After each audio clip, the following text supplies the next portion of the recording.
post-World War divisions. But before this, Syria is one large region. So from a historical and ancient point of view, the Arab world can be divided into three parts. Specifically the Arab world. We're not talking about Europe and Africa now, just the Arab world. It can be divided into the Iraq and its peripheral regions. And then there's Sham, and we talked about what Sham and Syria, what that represents. And then there's a separate sort of cut-off peninsula, and that is Al-Jazeera, which nowadays we call it Gulf. But when we use Gulf nowadays, we're referring to some Gulf states, Saudi Arabia, and some of these regions. But the Gulf of the old times, the Jazeera of the old times, is a much wider geographical region, almost a triangle, which meets seas on three sides. Not four sides, but on three sides. And it includes Yemen. Nonetheless, Yemen is kind of cut off. It's there, but it's not too connected. It's a little bit to the side, and that becomes important historically, as we will see also.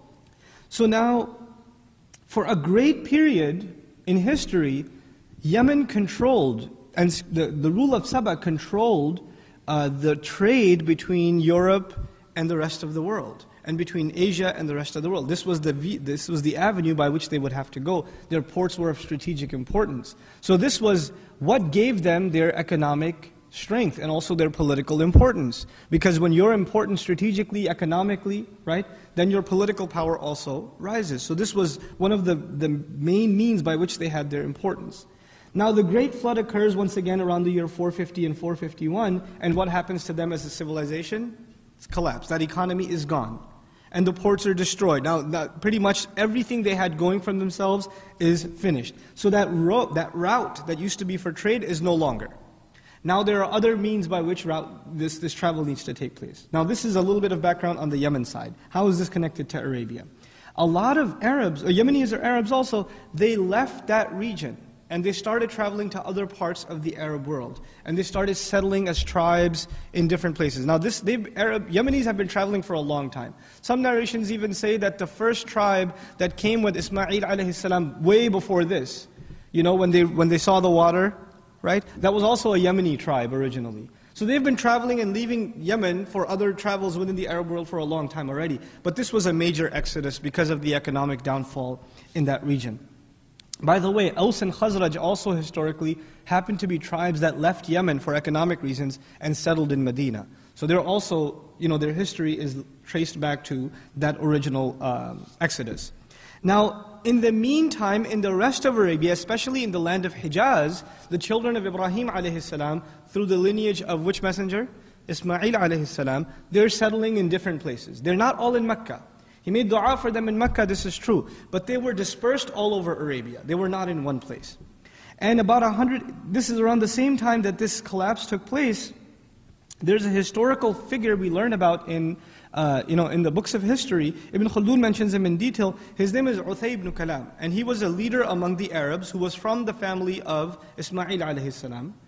And he makes a call to the children of Ismail, the Arabs, to unify and to move to Mecca, to make it a central city from which they can establish some makings of a state. Now the Arab concept of state is not the same as the Roman concept of state or the Persian concept of state or even what we consider state in our terms. But they're saying Arabs are Bedouins, they're dispersed, let's unify our family forces, settle them together in one place and become one blocked strength and form something like a state. This was the call that he made, and he was a very charismatic leader, so he was able to do this very, very quickly. He, by the way, is born in the year 400. So he's born about 50 years before that great flood happens in another part of the world, which is in Yemen. Now, he historically is called Al-Mujammi'. That's the title he was given historically. Why? Mujammi' means the one who caused gathering, who made gathering happen. Right? He allowed for all the Arabs that were dispersed, the children of Ismail alayhi salam, to commune and to gather where? Which city now? In Mecca. Mecca already had a population, but very small. But now it starts becoming more centralized and starts getting populated. Now, this man, Uthayy, has 3 sons. And one of the most popular of his sons, the most famous of his sons, his name is Abd Manaf. And Abd Manaf, after he dies, he starts taking a role of leadership in Mecca. And Abd Manaf has, again, his son had 4 of his sons. So now we're talking about the grandsons of the great gatherer, right? And who are his grandsons? Those are Hashim, Muttalib, Abd al-Shams, and Nawfal. These are 4 sons. Once again, Hashim, Muttalib, Abd al-Shams, and Nawfal. Hashim is born in the year 464. So is that before the flood or after the flood? That's after the flood. Flood was 450 if you remember, right? So he's born after the flood. And, so this is about almost a little over a decade after there's a vacuum, there's an economic vacuum that takes place, right? And Hashim is born. Now as Hashim grows up, he feels that there is this economic vacuum and the Meccans may be in a position to take advantage of that vacuum and call attention of these other neighboring empires to start making trade agreements with Makkah. And he sees this as an opportunity because there's no competitor. The competitor would have been Yemen, and they're basically collapsed. They don't have that position anymore. And a lot of very powerful traders from Yemen have already left the region because they couldn't survive there anymore economically.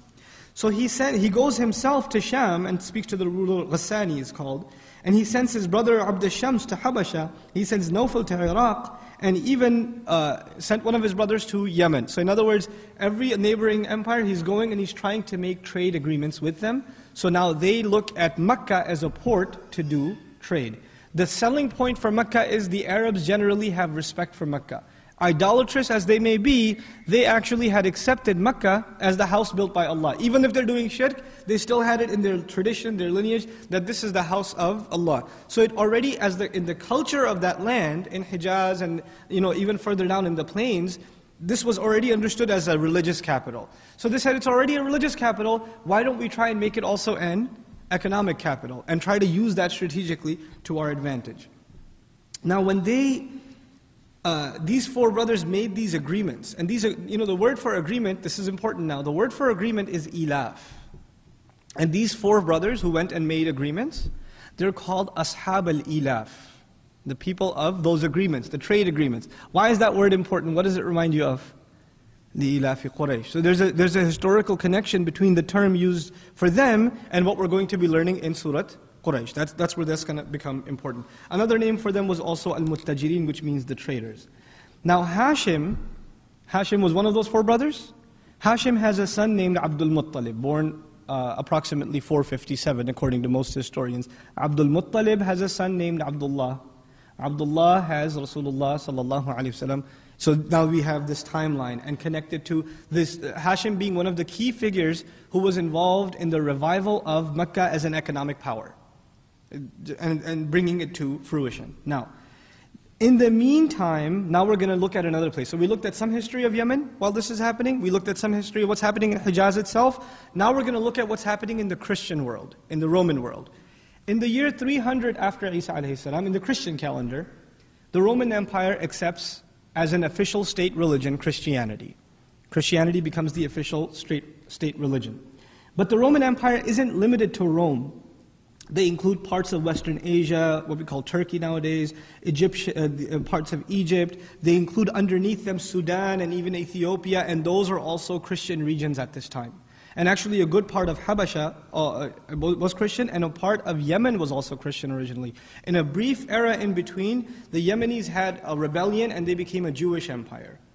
And when they became a Jewish empire for a brief period, this is the time when they started oppressing Christians. And since they're very close to Habasha, I told you they're kind of disconnected, the Yemenis are disconnected from the Arabs, but from a map they're very close to Ethiopia, to Habasha. And Habasha is what religion? They're Christian. And they became briefly Jewish, and when they did, their rulers started offending or oppressing the Christians. Some argue that this may even include Ashabul Ukhdud, those among the Christians who were Muwahhidun and whatnot. Some argue that that happened in that region of Yemen. But when the Abyssinians see, when the Habashis see, and the Ethiopians even see that the Christians are being oppressed, they move in to Yemen. And they actually invade it. And they set up a king from among the Christian Yemeni community, and Yemen becomes a Christian region once again. Over time though, very quickly, within Yemen there's infighting, it's political problems, right? Who are they connected to politically now, Yemen? They're connected to Habasha. But they're not really a colony of Habasha, they're left alone. They brought Christian rule back and left. So Yemenis are ruling themselves, they're autonomous. But what happens is, there's a military coup.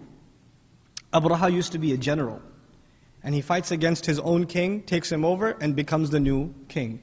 And he keeps ties. He tells, since Habasha would be alarmed, he tells Habasha, no, I'm not against you. I just wanted to have this region under my control, and I didn't think the previous administration was running things right, but I want to keep ties and allegiance with you. It became weaker than before, but the ties remain. Now this is important, the Christian allegiance that we're going to come back to.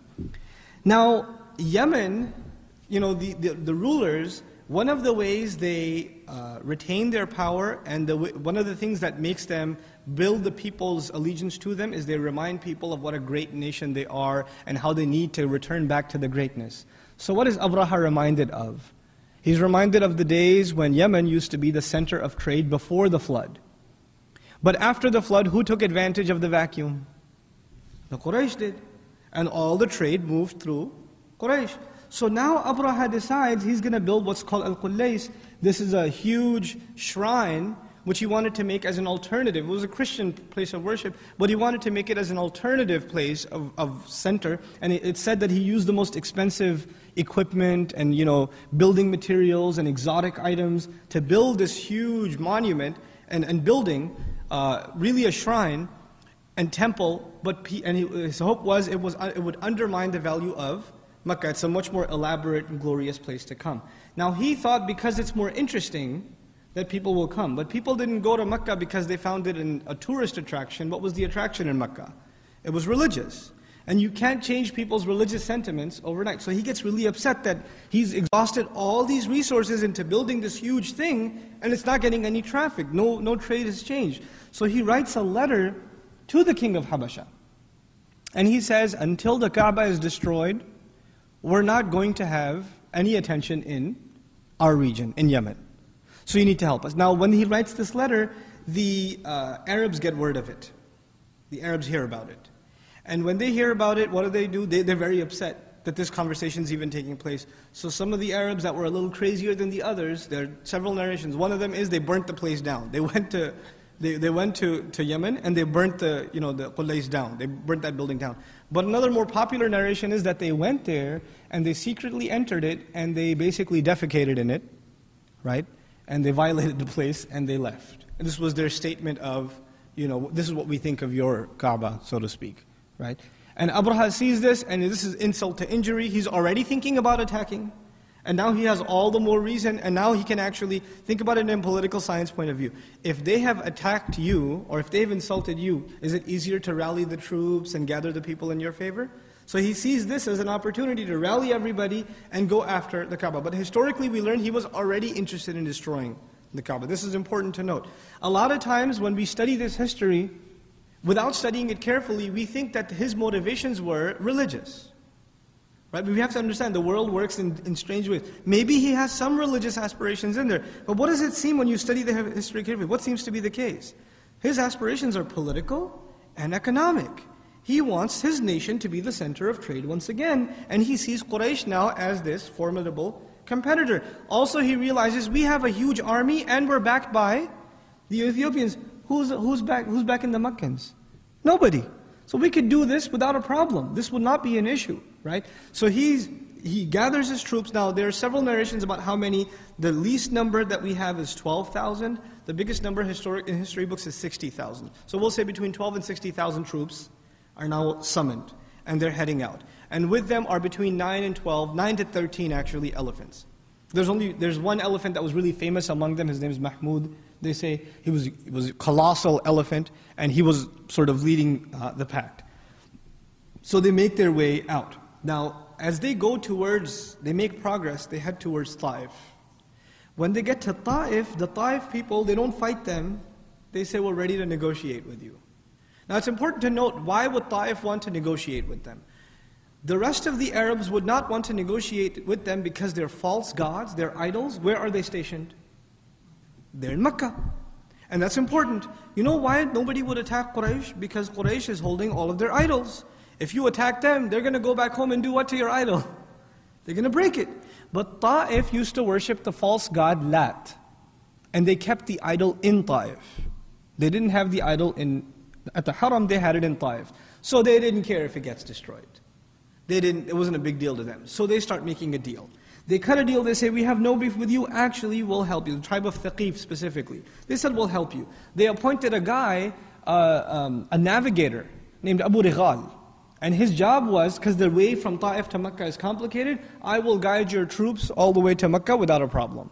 So they even get a snitch to go from Ta'if to go and destroy Mecca, an Arab who's going to help them kill other Arabs, right? Abu Righal happened to die on the way.